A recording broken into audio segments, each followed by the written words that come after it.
Hey everybody, Scout Crafter here again. Just finished mowing the lawn, all ready for a nice weekend.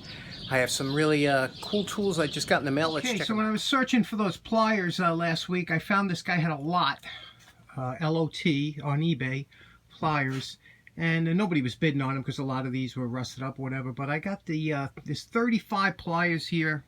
Actually, there's 36 I counted, but there's 30, the lot was 35. I paid $35 for all of them. And I have to tell you, some of these are really nice. So about $1 a piece.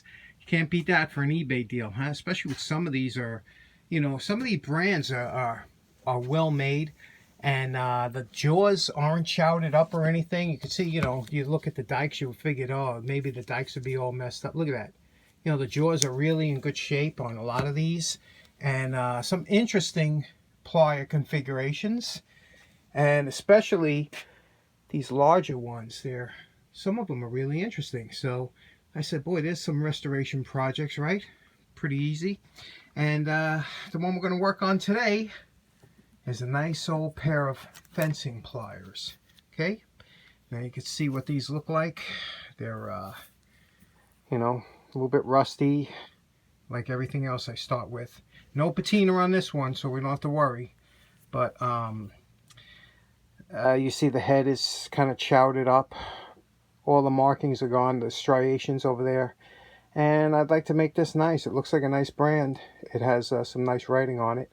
I don't know if you guys ever got to use fence pliers or not, but they really do come in handy. So let's get started on this bad boy today.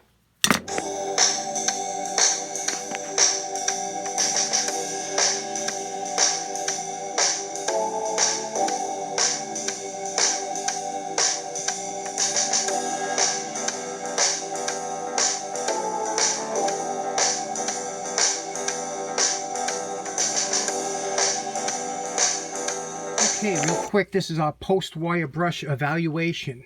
You can see we have some pitting that we have to address. Got the face nice and flat. We also have some jaw. You know, it looks a little mangled on both sides of the jaw. You can see they're corroded, but we have some nice Swiss pattern files that we're going to work on the jaw. Take that down. The handles, I have to tell you, every time you touch these handles, you're going to transfer sweat, grease, and everything. I would like to put some kind of coating on the bottom part of this handle. And these had knurling, which was nice. This is a set I did about 15 years ago. And I didn't do an over-the-top one, but I just did a quick, and they held up really nice. But you see, they had striations in the front, and they get hammered down after you use them for a while. So I'd like to keep this one flat, and we'll see what we're going to do from here. So here we're we got the jaws pretty decent. We had to use a Dremel, and the Swiss files were, these are hardened steel, and it wasn't cutting as good, so I used the Dremel. Now we're going to use a little rust dissolving gel. Permatex makes this, and we're going to put it inside the letters because the wire brush really can't get in there. So I'm going to put that in there, get all the rust out of the inside of the letters.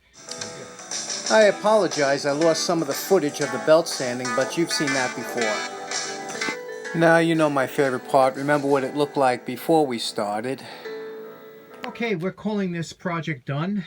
We took these Empire 291 model 291 fence pliers from the Utica tool company. And basically I want to use these upstate, so I didn't go crazy with them, but what I really wanted to do was I wanted to make this wrench feel so pleasing in the hand. I did give it a little bit of a polish, but I wanted to make this feel like something that when it's in your pocket, that this is just a wrench you want to hold, you want to touch, and there's no sharp edges. Every part around here that I could take and round off the edges. Like this is something like if it was in your hand or your pocket for years and you were using it. What's so great about these is that they still make this exact design today. Now it's over a 150-year-old design and unchanged, so it just tells you something about it. Let me show you what's so great about fencing. Now when you're putting up wire to keep in livestock or keep people off your property, you have either barbed wire or non-barbed wire, but they're usually held in with what's called fencing staples. I had to make these because I didn't have any here. But fencing staples, you'll see they typically, a lot of them will have one end that's longer than the other.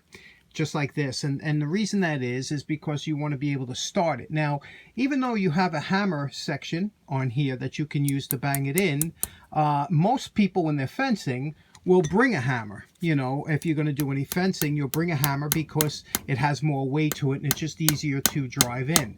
So when you drive this in like this and you get, you know, the fence wire will be going through there, this is basically a tool you would carry around to repair and whatnot. So if you came across and you had to do a quick repair, you could use the horn of the pliers to get in and dig out the staple.